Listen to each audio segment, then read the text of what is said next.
12 గంటలు ఎందుకు చదివిస్తున్నావు, జేఈ ఎట్లా ప్రిపేర్ అవుతాడు, ఎఫ్సెట్ ఎట్లా ప్రిపేర్ అవుతాడు నా పిల్లాడు అని పేరెంట్స్ తీసుకెళ్ళి అడిగించారు. రావట్లేదు, తలనొప్పిగా ఉంది, నిద్ర వచ్చేంత వరకు రీల్స్ చూసుకుంటాను. పొద్దున లేస్తూ మనం చేసే ఫస్ట్ పని పొద్దున లేస్తూ మన ప్లానింగ్. ఈ ప్లానింగ్ అనేది planning or time table or schedule. ఒక్కొక్కళ్ళు మేడం మీరు ప్లానింగ్ చెప్పారు, టైం టేబుల్ చెప్పలేదు, నాకు షెడ్యూల్ ఇవ్వండి, టైం టేబుల్ ఇవ్వండి, అన్ని ఒకటే. షెడ్యూల్ అన్నా టైం టేబుల్ అన్నా అన్ని ఒకటే. ఓకే, ఒకళ్ళు టైం టేబుల్ అడుగుతారు, ఒకళ్ళు షెడ్యూల్ అడుగుతారు, రెండు ఒకటే నాన్న. సో ప్లానింగ్ ఏంటి, షెడ్యూల్ ఏంటి అంటే ప్లానింగ్ ఈజ్ నథింగ్ బట్ నా వ్యూలో టైం మేనేజ్మెంట్. ప్లానింగ్ అంటే nothing but time management. Plan చేసుకోవాలి, దాన్ని పర్ఫెక్ట్ గా ఎగ్జిక్యూట్ చేయాలి.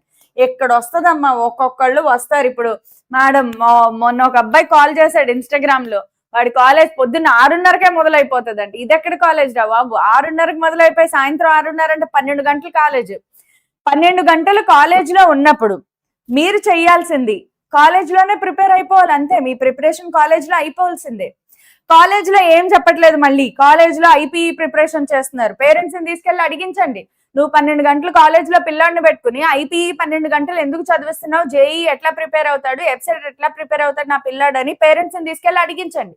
లేదా మీరే అడగండి. ప్రాబ్లం కి సొల్యూషన్ వెతుక్కోవాలి తప్ప ఇలా అయిపోయింది ఇప్పుడు నేను ఏం చేయాలి అంటే కుదరదు. రేపొద్దున నిన్ను చూసి జాలి పడతారు జనాలు అంతే. So first thing your college timings. నేను ఆన్ అన్ యావరేజ్ తీసుకుంటున్నాను. College timings let us take 9 AM to let us take some 7 PM దాకా వేసేద్దాం. ఒక అరగంట ఇటు ఒక అరగంట ఇటు అట్లా మేనేజ్ చేసుకోండి. 9 AM టు 7 PM. ఇంతకంటే ఎక్కువ కాలేజ్ టైమింగ్ ఉంది అంటే మాత్రం that is a torture. You have to manage. So 9 AM to 7 PM పోనీ 8 AM చేసేద్దాం. దీన్ని 8 AM చేసేస్తాం ఇంకా, ఎందుకంటే మనం అన్ని ఎక్స్ట్రీమ్ కాలేజెస్ ఉంటాయి కదా. సో 8 AM టు 7 PM ఇదొక దరిద్రమైన టైమింగ్. 11 hours ఎవడైనా కూర్చుంటాడు కాలేజ్ లో. నాకు తెలిసి ఇంత డ్యూరేషన్ లో కాలేజ్ ఉన్నా కూడా కేవలం 6 hours టీచింగ్ ఉంటుంది. ఇంతకంటే ఎవడు టీచింగ్ పెడితే బుర్రలు పేలిపోతాయి పిల్లలకి. 6 hours కంటే ఒక రోజులో 6 గంటల కంటే టీచింగ్ వినలేరు. సో 6 hours టీచింగ్ అయిపోయినా కూడా నాకు తెలిసి 2 to 3 hours లేదా 2.5 hours స్టడీ అవర్స్ ఉంటాయి. ఖచ్చితంగా స్టడీ అవర్స్ ఉంటాయి. ఇంత టైమింగ్ ఉంది అంటే స్టడీ అవర్స్ లేకుండా కాలేజ్ ఉండదు.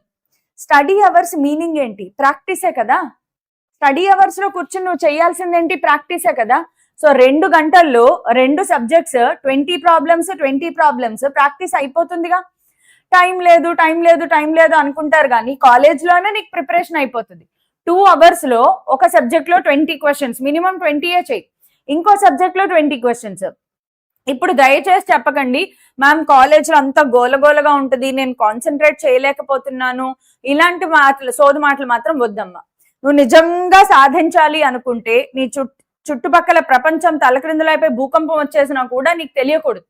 అంత హైయెస్ట్ కాన్సన్ట్రేషన్ తో నువ్వు ప్రాబ్లమ్స్ చేసుకోవాలి అంతే. నీతో ఎవరు మాట్లాడుతున్నారు మాట్లాడలేదు, వాళ్ళు ఏం చేస్తున్నారు వీళ్ళు ఏం చేస్తున్నారు నీకు అనవసరం. నీ ప్రాబ్లమ్స్ నువ్వు అయ్యేంత వరకు దించిన తలే ఎత్తకూడదు. చికాకులు పకాకులు ఇవన్నీ ఏం ఉండవమ్మా. మీరు అనుకుంటున్నారు అంతే. అలాగా ఎంతో మంది పిల్లలు చెట్ల కింద లేదంటే ఒక రూమ్, ఒకే రూమ్ లో అమ్మ నాన్న తమ్ముడు చెల్లి వీడు ఉంటారు. అదే రూమ్ లో తిండి, అదే రూమ్ లో వండుకోవడము, అదే రూమ్ లో పడుకోవడము, ఓ పక్క నుంచి వర్షం కారిపోతా ఉంటది. అలాంటి సందర్భాల్లో చదువుకుని జేఈ కొట్టేవాడు నీకు కాంపిటీషన్. నీకు కూర్చోడానికి ఒక బెంచ్ ఉంది, రాసుకోవడానికి ఒక టేబుల్ ఉంది, నీ దగ్గర బుక్స్ ఉన్నాయి, నీకు ఒక టీచర్ ఉన్నాడు, నీ కాలేజ్ ఉంది. You are privileged. అంతకంటే ఎక్కువ ఎక్స్క్యూజెస్ ఇచ్చావు అంటే you are giving excuses. So class లోనే స్కూల్లో స్టడీ అవర్స్ లోనే 2 subjects నువ్వు హ్యాపీగా ఫినిష్ చేసేసుకోవచ్చు. సో ఇంటికి వచ్చిన తర్వాత క్లాస్ వింటావు అంతే. క్లాస్ వింటావు, కాలేజ్ లో ప్రాక్టీస్ చేసుకుంటావు, క్లాస్ వింటావు, కాలేజ్ లో ప్రాక్టీస్ చేసుకుంటావు. సరే ఒకసారి మనం ఆఫ్టర్ కాలేజ్ గురించి కూడా మాట్లాడుకుందాం. ఆఫ్టర్ కాలేజ్ అవర్స్ నీ దగ్గర ఎన్ని మిగులుతాయి, ఒకసారి ఆఫ్టర్ కాలేజ్ అవర్స్ ఏమేమి ఉన్నాయి అనాలిసిస్ చేద్దాం. మార్నింగ్ వచ్చేటప్పటికి మార్నింగ్ ఖచ్చితంగా 5 AM కి నిద్ర లేవాలి. అబ్బా నిద్ర లేవలేను అనుకుంటే మాత్రం ఎవరు చేసేది ఏం లేదు. మార్నింగ్ అసలు 4 o'clockకే లేవాలి. పోనీ ఈ జనరేషన్ మారిపోయింది, ఈ జనరేషన్ కి 4 o'clock అంటే కష్టం కాబట్టి పోనీ 5 AM నేర్చుకుందాం. 5 AM to 7:30 AM శుభ్రంగా ఎన్ని గంటలు ఉందో చూడు. 2.5 hours టైం దొరికింది. 2.5 hours టైం దొరికింది. ఇంకా ఈవినింగ్ వద్దాం.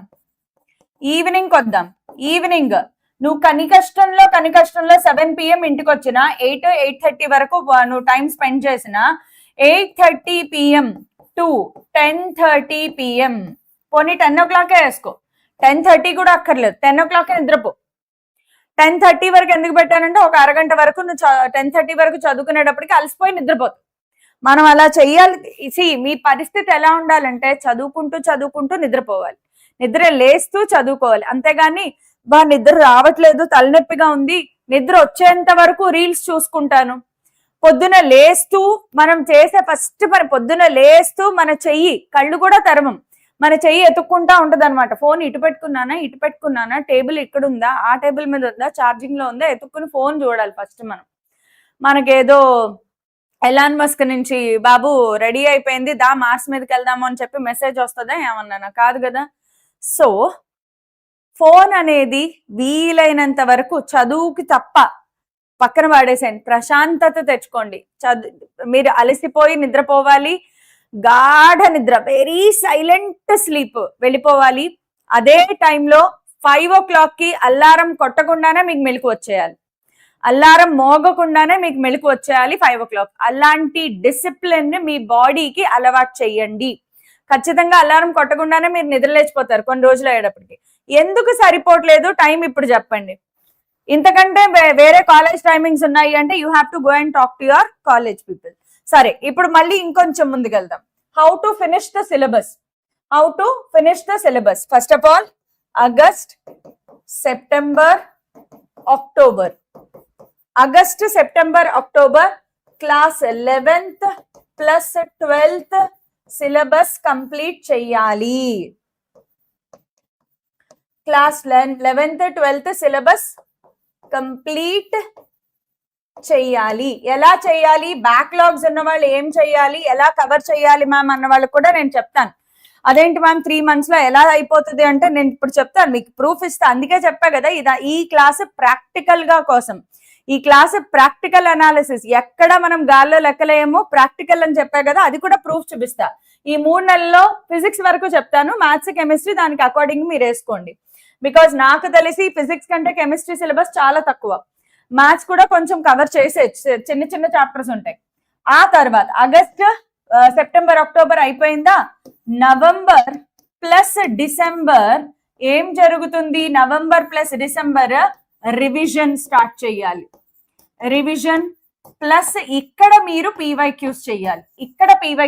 2 నెలలు ఖచ్చితంగా, 2 నెలలు కాకపోయినా ఖచ్చితంగా 1.5 month, మిడ్ ఆఫ్ నవంబర్ నుంచి డిసెంబర్ వరకు నువ్వు రివిజన్ చేయాలి. ఇక్కడ నువ్వు 1 shot వినొచ్చు కావాలనుకుంటే. రివిజన్ ప్లస్ పీవైక్యూ చేయాలి. జాన్యువరిలో మళ్ళీ ఇంకొక రివిజన్ చేయాలి. నీకు ఇదేంటిది, జాన్యువరి వచ్చేటప్పటికి జాన్యువరి 20th కదా, సో జాన్యువరిలో నీకు ఒక 15 days దొరుకుతాయి. ఈ జాన్యువరిలో ఫుల్ లెంత్ టెస్ట్లు, ఫుల్ లెంత్ మార్క్స్, ఆ మార్క్స్ ఎనాలిసిస్ ప్లస్ రివిజన్. రెండో రివిజన్ అన్నమాట. ఇదొక రివిజన్. ఇది ఫాస్ట్ ట్రాక్ రివిజన్ అన్నమాట. లెవెల్ అప్ రివిజన్ ఉంటది. మేడం ఇక్కడ అంటే ఇక్కడ కూడా రాయాలి, ఇక్కడ కూడా మార్క్స్ రాయాలి, కాకపోతే ఇక్కడ పార్ట్ టెస్ట్లు రాసుకోవచ్చు. ఇక్కడ మార్క్స్ రాయాలి, ఇక్కడ మార్క్స్ రాయాలి, మార్క్స్ స్టార్ట్ చేసేయాలి ఇక్కడే మీరు. ఇలా ఉండాలి. మేడం ఇప్పుడు ఇక్కడ నేను సిలబస్ ఎలా కవర్ చేయాలి అది కూడా నేను మీకు ప్రాక్టికల్ గా చూపిస్తాను.